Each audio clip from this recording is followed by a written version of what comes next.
Oke, selamat datang di channel Satriawan Haryanto. Hari ini kita akan lanjutkan pembelajaran untuk mendalami software Autodesk Inventor yang akan kita gunakan untuk menganalisis suatu proses perancangan komponen mesin. Pada kesempatan kali ini, bahasan kita adalah mengenai poros. Jadi kita akan membuat poros atau shaft menggunakan fitur yang ada di Autodesk Inventor. Pilih standar mm.IAM.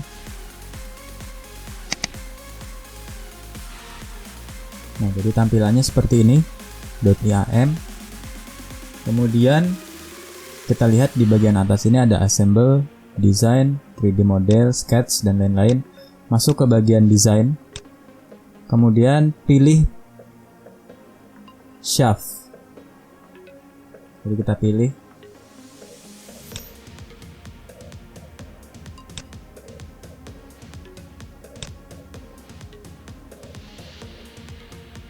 Kan di sini saya buat baru poros.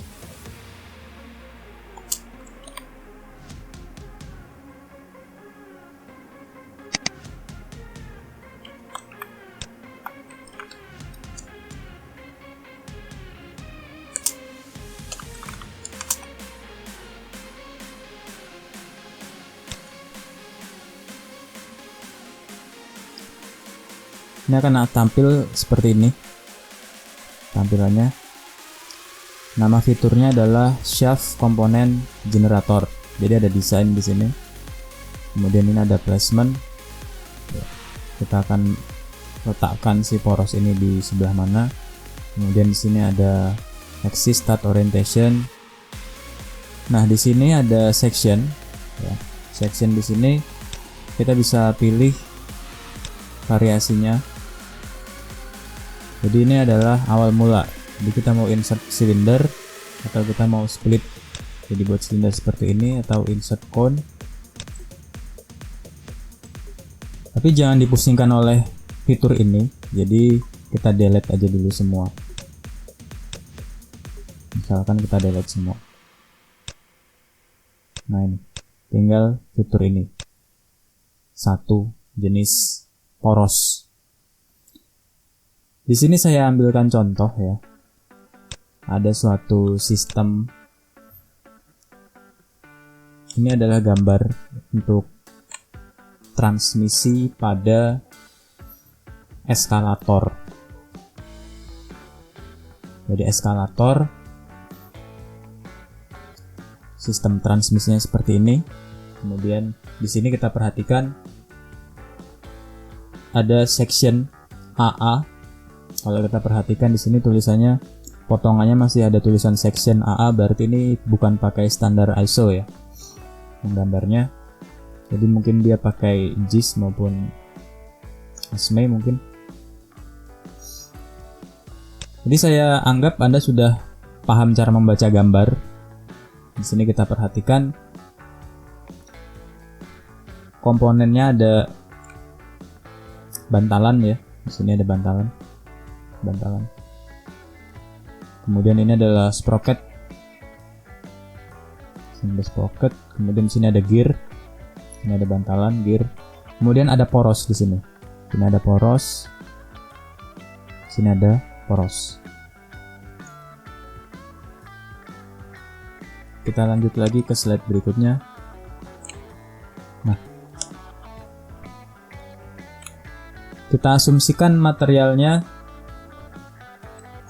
adalah SS304 ya. Jadi SS304 untuk material poros ini dengan mechanical properties, yield strength sebesar 215 MPa, kemudian modulus elastisitas 200.000 MPa, modulus geser 86.000 MPa. Biasanya nilai modulus geser ini 40% dari modulus elastisitas, plus minus gitu. ada di rentang 40%, kadang lebih tinggi sedikit. Kemudian ada Poisson ratio dan row di sini, massa jenis. Di Autodesk Inventor, jadi fitur shaft generator tadi, itu kita bisa melakukan perhitungan untuk melihat dengan spesifikasi material seperti ini, bagaimana pola shear force diagram, kemudian bending moment diagram, dan berapa diameter poros ideal, gitu ya.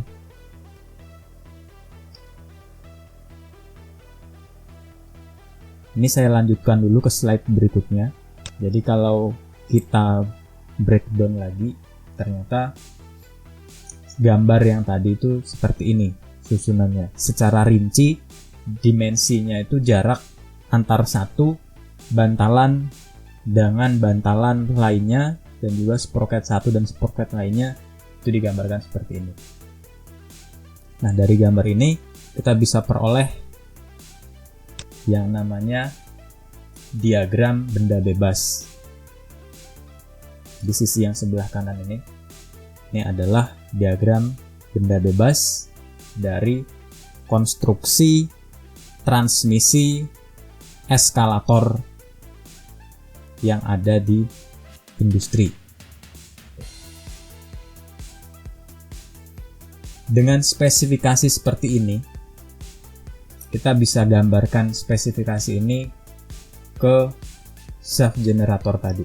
Nah, di contoh ini sudah diketahui berapa besar diameternya dan berapa panjangnya.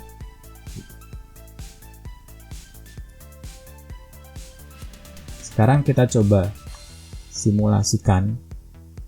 Jadi susunan yang ada di diagram benda bebas ini kita coba masukkan ke shaft generator. Ya, walaupun keterangan yang ada di sini belum lengkap untuk menghitung berapa poros, ya, berapa diameter poros yang harus kita buat untuk melayani tugas atau bekerja dengan gaya yang terdata di sini. Jadi kalau Anda sudah mengambil mata kuliah elemen mesin, dalam perancangan poros kan banyak sekali faktor yang kita perhatikan ya. Misal Anda harus memperhatikan daya, kemudian torsi, dan lain sebagainya. Kemudian apakah poros itu bebannya beban lentur murni, ataukah porosnya hanya dibebani oleh beban puntir, atau poros yang menerima pembebanan puntir dan menerima pembebanan lentur. Jadi itu ada perhitungannya sendiri-sendiri. Tapi poinnya di sini adalah kita mau mempraktikkan si Autodesk Inventor ini, software ini, itu bisa memberi kita masukan apa dalam perancangan poros. Walaupun secara langsung software ini tidak digunakan untuk menganalisis atau memberi masukan berapa jumlah poros yang eksak, yang sesuai dengan variabel perancangan kita. Tapi kita akan lihat apa yang bisa dikasih oleh si Autodesk Inventor ini dalam proses perancangan poros. Kita coba masuk ke softwarenya. Jadi kita buat seperti ini. Di sini ada tumpuan. Kemudian ini adalah jarak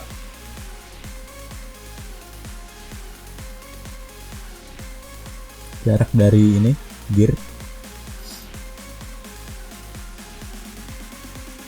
243, jarak dari gear ke bantalan. Nah, di sini kita masukkan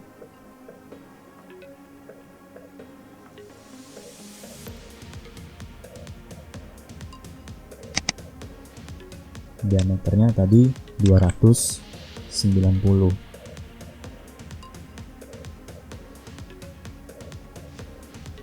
Kemudian keterangan apa aja yang kita dapat di sini? Diameternya 290, terus panjangnya berarti sampai ke F2, sampai ke sini ya, 728.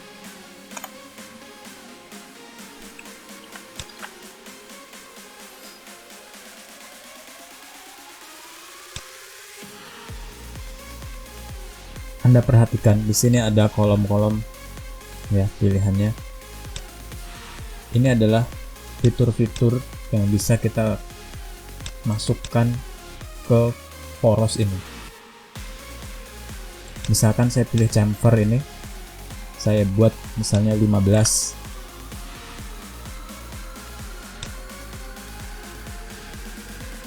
Ini akan terbentuk chamfer di poros ini. 15. Kemudian misal fillet radius 5, ini otomatis langsung terbentuk di desainnya. Jadi kita tidak perlu membuat silinder, kemudian kita buat sketch. Untuk membuat poros itu kita dipermudah dengan fitur shaft generator.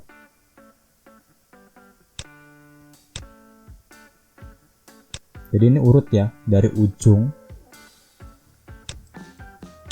kemudian porosnya, kemudian ujung yang sisi di sumbu X. Perhatikan di sini, makin kesana kan ini sumbu X.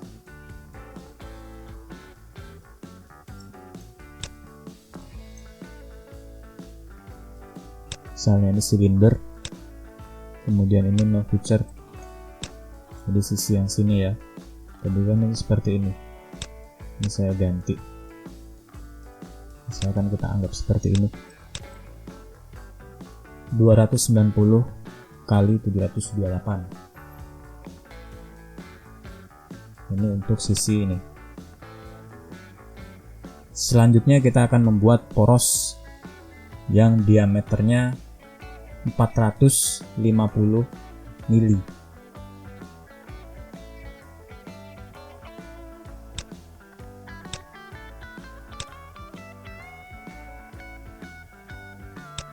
Sini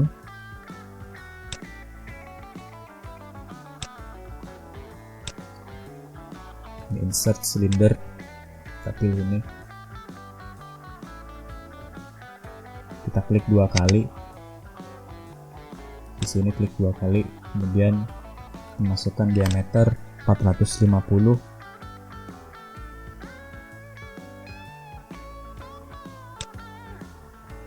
Panjangnya berapa?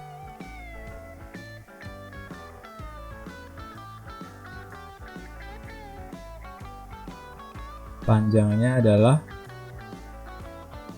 1948 minus 728. Bisa saya buat di Excel.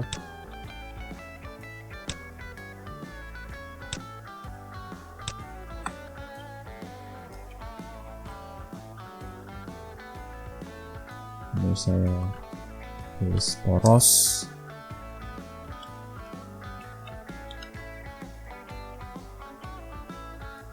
Saya tadi 290 ya. Di sini panjang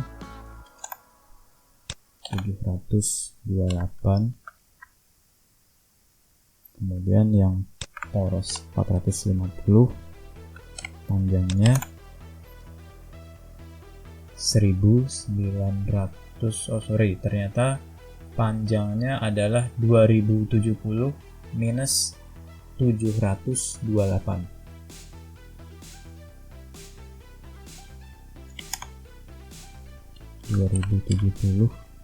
minus 728.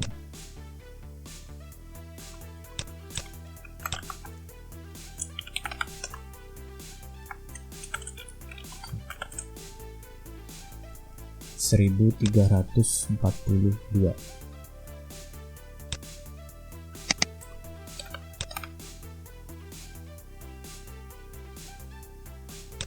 Seperti ini.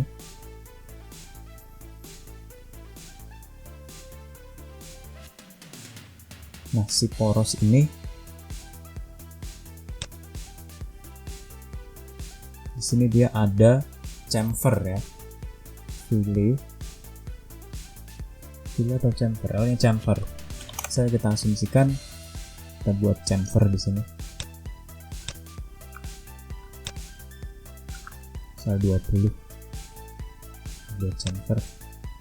Di sisi yang ujung juga kita buat chamfer. Misal 20 mili juga.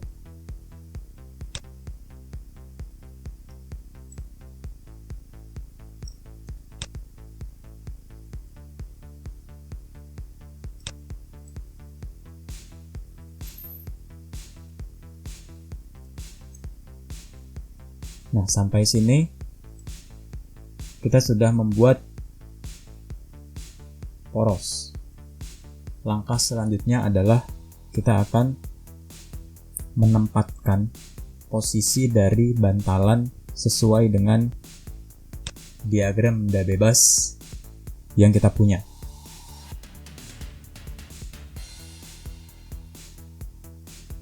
Kalian bisa masuk ke menu calculation, kalian klik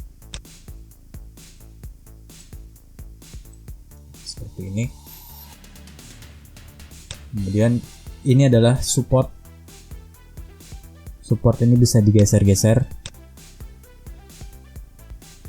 Anda perhatikan, jadi dia akan mulai dari tengah, dari poros. Jadi kalau poros kita tadi punya panjang 728, berarti kalau kita geser ke sana, ini adalah minus 364.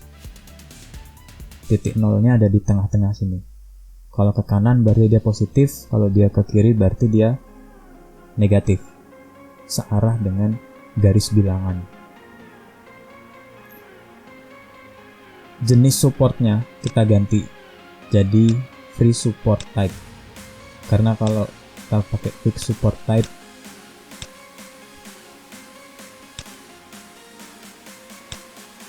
kita buat dia free support type aja.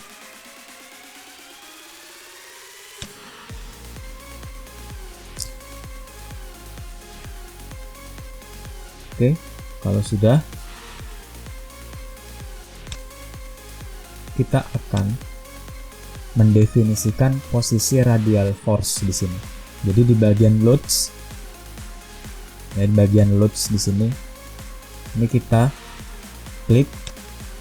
Ada banyak pilihan.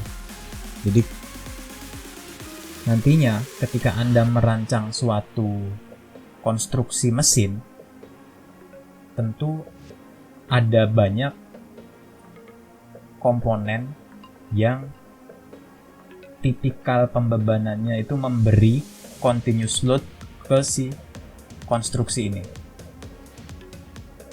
Oke, jadi sebagai contoh supaya mudah saja di analisis ini, kita buat simple, kita pakai radial.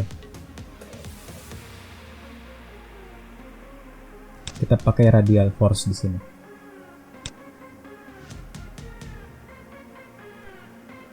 Di sini ada axial force. Kalau memang ada gaya yang dia arahnya horizontal, Anda bisa masukkan. Jadi kasusnya nanti akan bermacam-macam. Skenario permasalahan yang ada di lapangan itu bermacam-macam.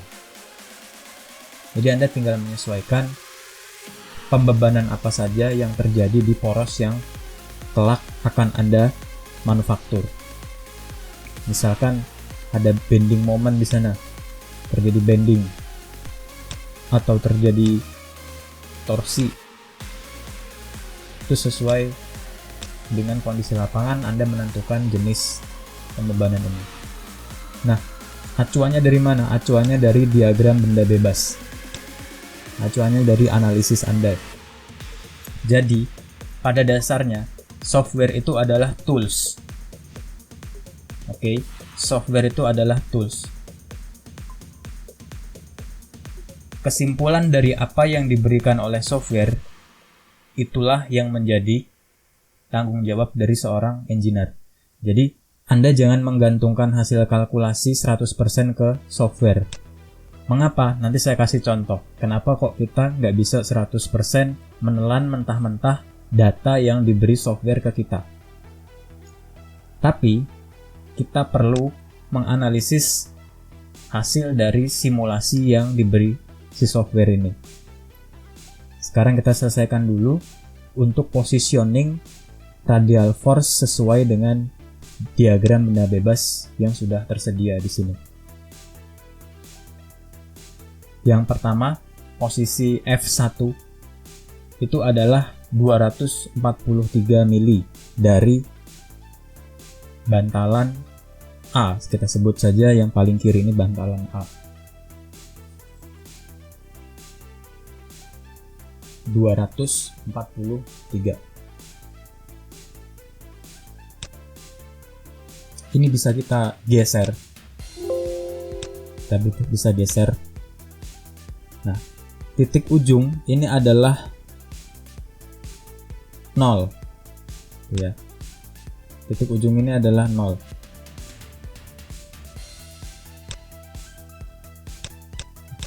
Biar Anda nggak bingung, ini kita buat dulu. Jadi kita add radial force.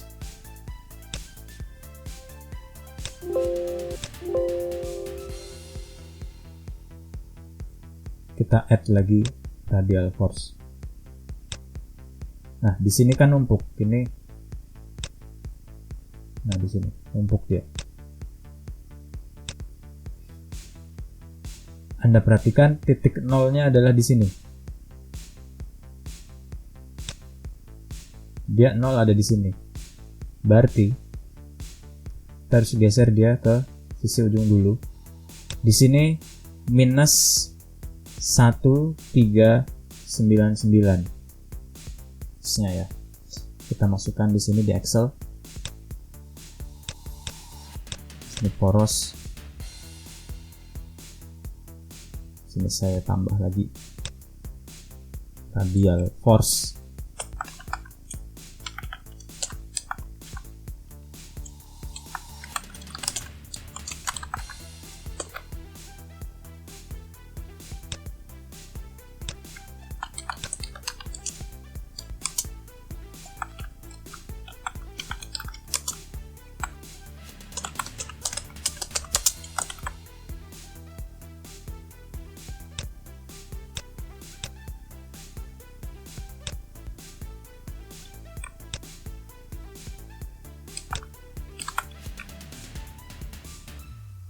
Berarti 1000 kan dia minus ya, minus 1399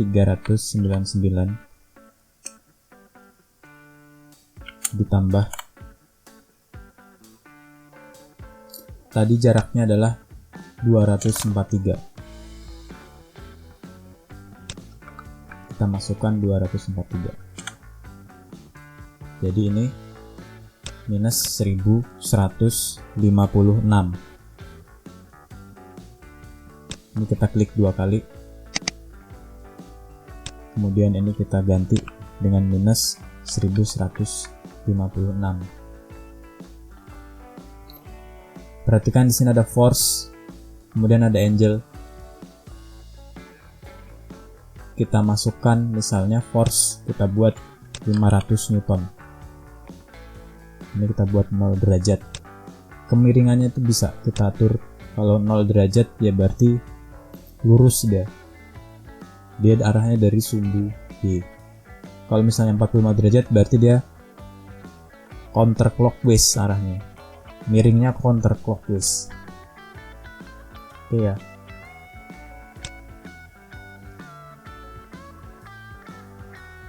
Radial force untuk F1 sudah kita buat. Kemudian selanjutnya adalah radial force yang jaraknya 728. Ini nomor 2. Kita beri nama dia F2. F2 sama dengan minus 1399 tambah 728.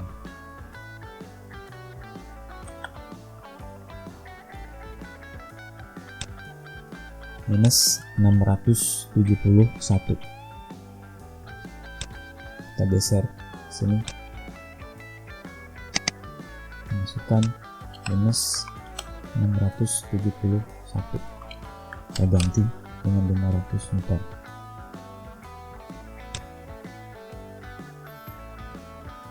Radial force yang ketiga,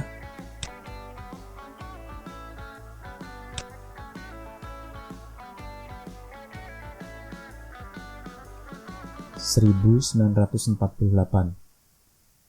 Oke. Ini F3 sama dengan minus 1399 tambah 1948.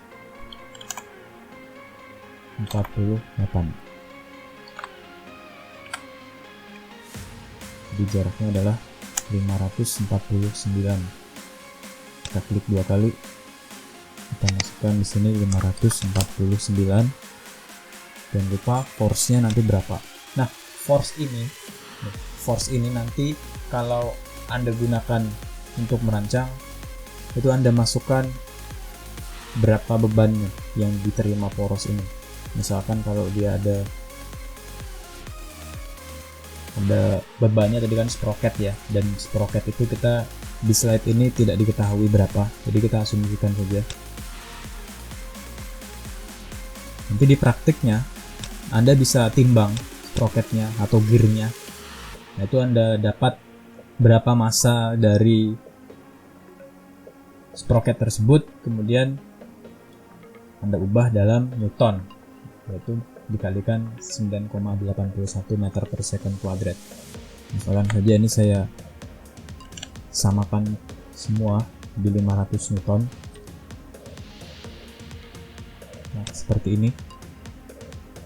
Oke, kalau setup untuk poros sudah selesai, kemudian setup untuk bantalan atau supportnya ini sudah selesai, kemudian selanjutnya kita setup untuk force yang bekerja di poros ini. Sekarang kita perhatikan kolom yang sebelah kiri. Jadi di menu calculation, ini kolom yang sebelah kiri, Anda bisa lihat di sini ada material. Kita bisa klik, kita bisa pilih material apa yang kita gunakan. Nah, di sini saya sudah masukkan stainless steel 304. Jadi selain kita bisa memilih material yang sudah tersedia, kita juga bisa memasukkan jenis material kita. Misalkan kita menggunakan material yang sudah dimodifikasi sehingga database-nya belum ada di software ini. Jadi kita bisa masukkan mechanical property dari material modifikasi tadi untuk kepentingan analisis poros. Di sini kita punya spesifikasi untuk stainless steel 304. Di sini tadi saya sudah jelaskan di awal, ini yield strength, kemudian ini adalah modulus of elasticity, kemudian G ini adalah modulus geser, selanjutnya adalah Poisson ratio, dan rho atau massa jenis. Nah, ini kita input semua ke kolom yang ada di sini. Di si Autodesk Inventor ini akan melakukan analisis atau perhitungan untuk poros dengan menggunakan variabel-variabel yang sudah kita sebut tadi. Ini saya masukkan ke sini, kemudian klik OK. Stainless steel 304, modulus of elasticity-nya, modulus of rigidity, density. Kemudian di sini ada calculation properties, kita sesuaikan saja sesuai defaultnya. Nah, di sini ada mode of reduced stress. Kalau kita klik, kita akan lihat ada HMH dan Tresca Guess. Ada yang bilang Tresca Gusset. Di sini ada Tresca Guess. Ini apa sebetulnya? Jadi kalau Anda belajar mekanika terapan, masuk ke materi failure analysis, Anda akan menemukan topik bahasan tentang plasticity atau plastisitas. Nah, HMH ini salah satu metode. Penemunya, kalau saya nggak salah, HMH itu singkatan dari Huber, Mises, Henke, HMH.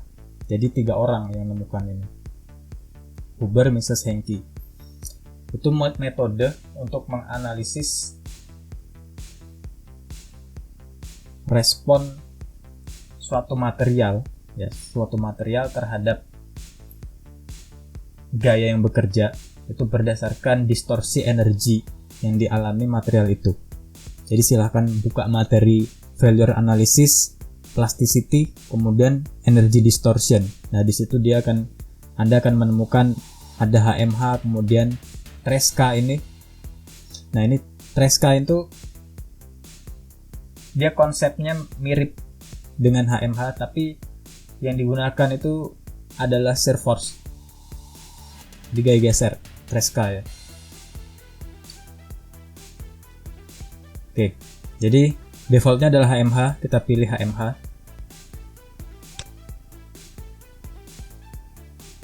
Kemudian ini Anda pilih result supaya dia mengupdate sini.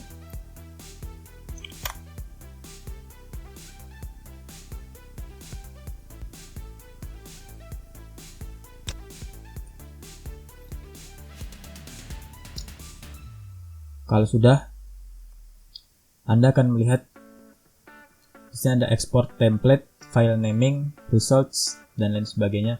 Di sini di hasil Anda perhatikan perhitungan di sesi calculation ini, kita bisa memperoleh panjang dari porosnya, kemudian massa dari poros ini dengan material stainless steel 304, kemudian maksimal shear stress atau tegangan geser maksimalnya. Ada juga maksimal torsional stress. Nah, di sini Anda perhatikan. Bahkan defleksi. Tuh. Anda bisa memperoleh data defleksi dengan material sedemikian rupa dan panjang poros sedemikian rupa. Dari perhitungan di Autodesk Inventor, Anda bisa memperoleh data maksimal defleksi yang mungkin terjadi. Di sini kita peroleh 14,26 mikron. Selain itu, kita juga memperoleh hasil reaksi tumpuan. Oke. Di sini ada reaksi tumpuan dengan pembebanan 500 Newton di 3 titik yang berbeda di poros dan jarak yang sudah kita tentukan. Kita bisa melihat hasil dari reaksi tumpuannya. Jadi yang perlu Anda perhatikan di sini adalah perhitungan nilai 9.330,854 Newton ini. Dia bukan perhitungan statika struktur biasa. Gitu. Kalau statika struktur biasa, hasilnya nggak akan sebesar ini. Jadi, Anda ingat lagi, kalkulasi yang kita lakukan adalah berdasarkan variabel-variabel material, yield strength, modulus elastisitas, modulus geser, Poisson ratio, dan rho. Nah, si Autodesk Inventor ini, dia sudah menghitung dengan metode HMH tadi dan memperoleh reaksi tumpuan itu sebesar ini ya. Ini untuk FY di support ini, kemudian ini support yang kedua ini.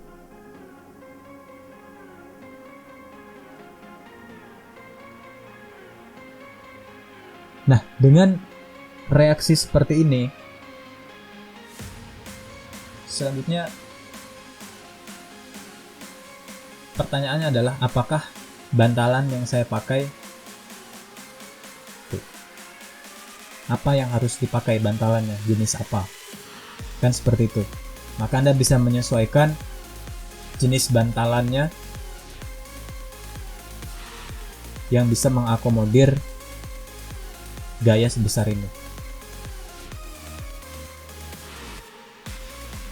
Nah, spesifikasi seperti itu, langkahnya Anda cek di handbook.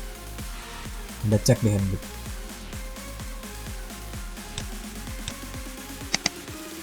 Jadi itu informasi yang ada di bagian calculation.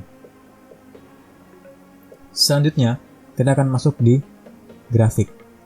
Nih.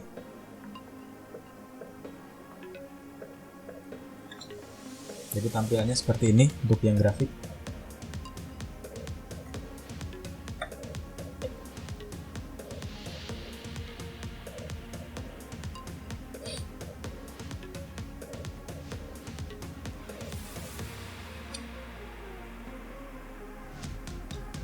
Sekarang lihat di sisi kolom sebelah kiri, shear force. Ini adalah SFD yang kita peroleh.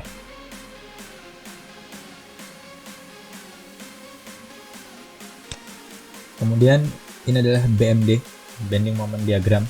Jadi di sisi sumbu X panjangnya, sisi sumbu Y ini berapa besar torsinya. Kalau yang bagian shear force kan sumbu Y ini Newton gaya.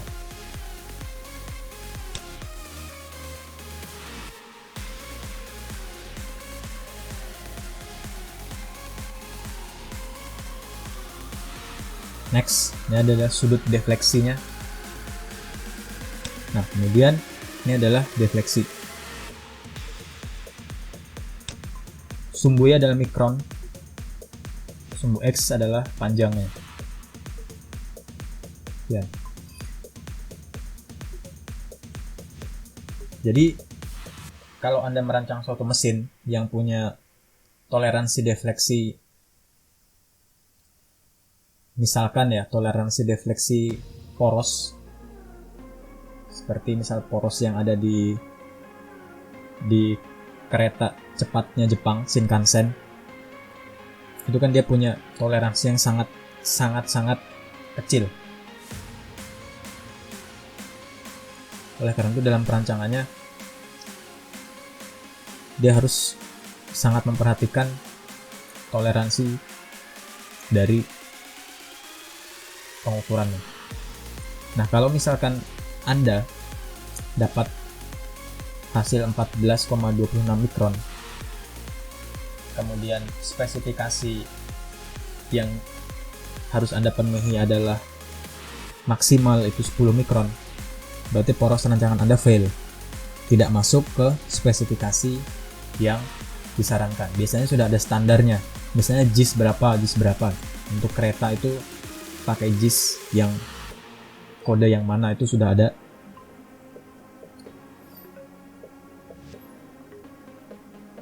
Selanjutnya adalah bending stress, kemudian shear stress dengan geser, torsional stress, tension stress. Ini. Kemudian di sini yang menarik adalah ada istilah ideal diameter. Banyak yang terjebak, khususnya bagi yang baru belajar menggunakan shaft generator. Jadi dikiranya ideal diameter ini adalah diameter poros minimal yang harus dipenuhi gitu. Ternyata itu bukan. Jadi gini, poros yang Anda buat dengan diameter 290 dan 450, ini poros bertingkat.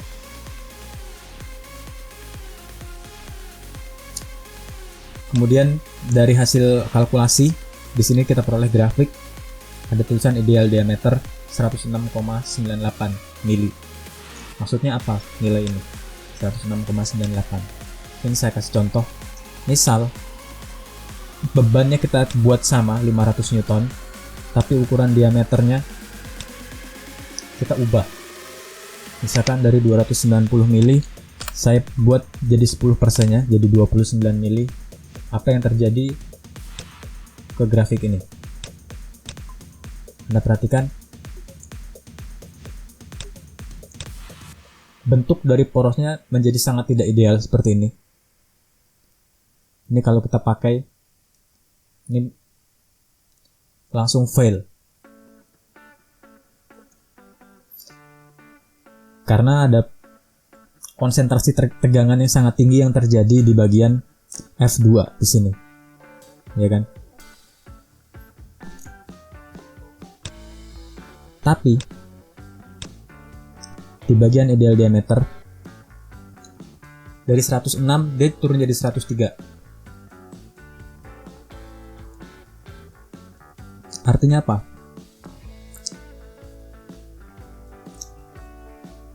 Artinya si software Autodesk ini dia memberi informasi bahwasanya kita memiliki acuan diameter sebesar 103,14 untuk pola pembebanan dan besar pembebanan ini. Jadi dia hanya menyarankan saja.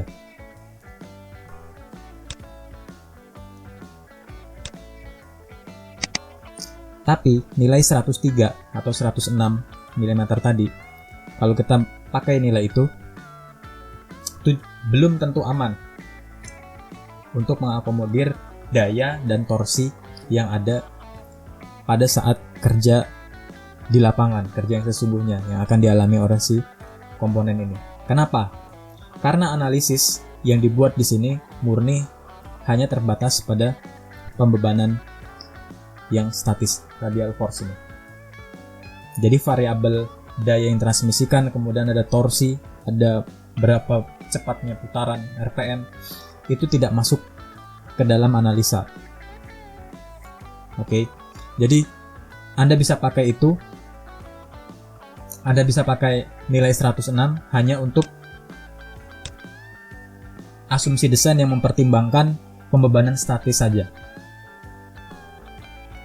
Seperti ini. Nah, ketika ada banyak faktor atau variabel yang Anda pakai dalam perancangan, si inventor ini tidak bisa mengestimasi berapa diameter ideal untuk poros Anda supaya tidak terjadi fail.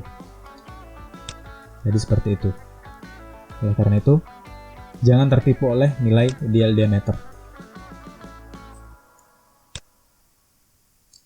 Misalkan force ini saya ganti jadi 50. Tiga-tiganya saya ganti jadi 50.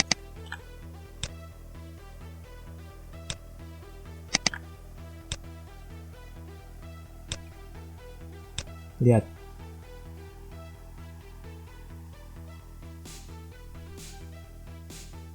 Ideal diameter tetap di angka 100. Masih di skala 100-an. Padahal force yang saya beri saya kurangi sebanyak 90%. Saya hanya pakai 10% dari force awal. Oke. Misalkan ini saya ganti 5 Newton. Ini saya ganti 5 Newton.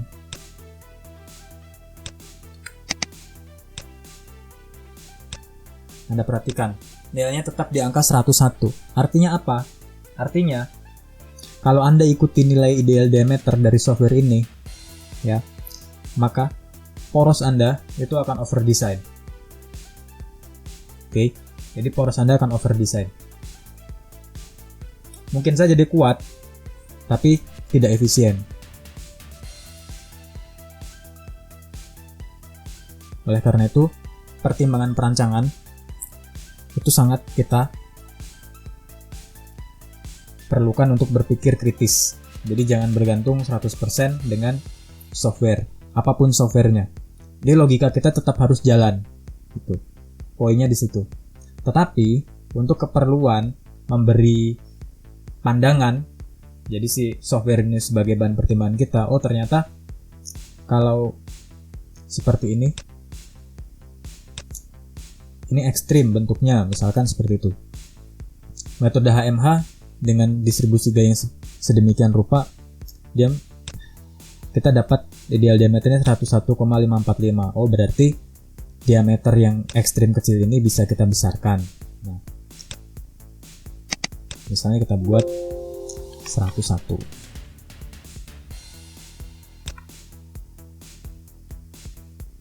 Atau ternyata diameter yang besar ini ternyata over design. Misalnya kita buat 200.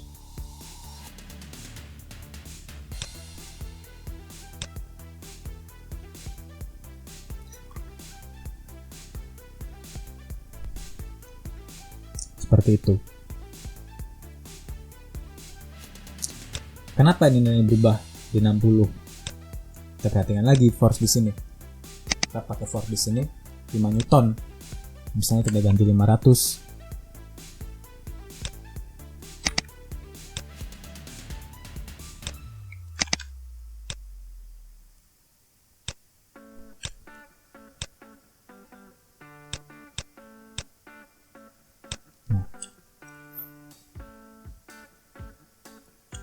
Jadi si inventor ini hanya memberi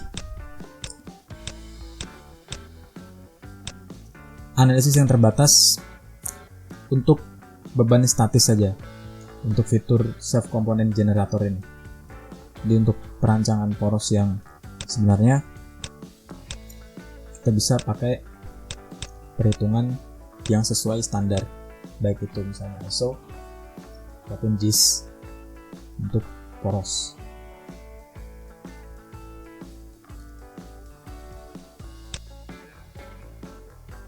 Pertimbangan desain yang bisa kita pakai itu lebih ke reaksi tumpuan ini dan defleksi.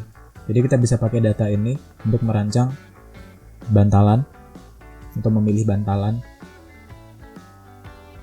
dan juga mengetahui pola SFD, DMD, deflection angle, dan deflectionnya.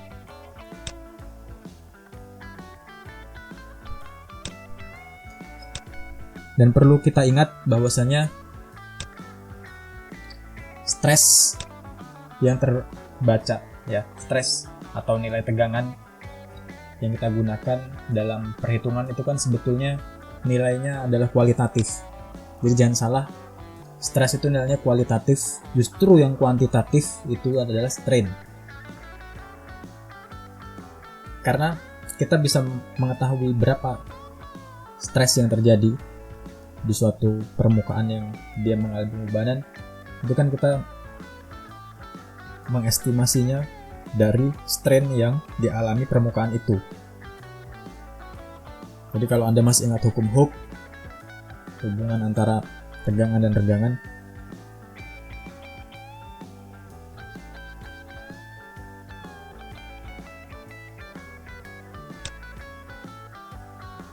nah jadi ini adalah nilai shear force, bending moment, deflection, dan lain sebagainya. Kita bisa pakai nilai massa yang ada di sini. Ada massa, kemudian ada reaksi tumpuan di sini untuk pertimbangan desain konstruksi yang akan kita buat. Jadi seperti itu. Oke. Demikian penjelasan mengenai fitur shaft component generator. Semoga bermanfaat. Dan sampai jumpa lagi di video-video berikutnya.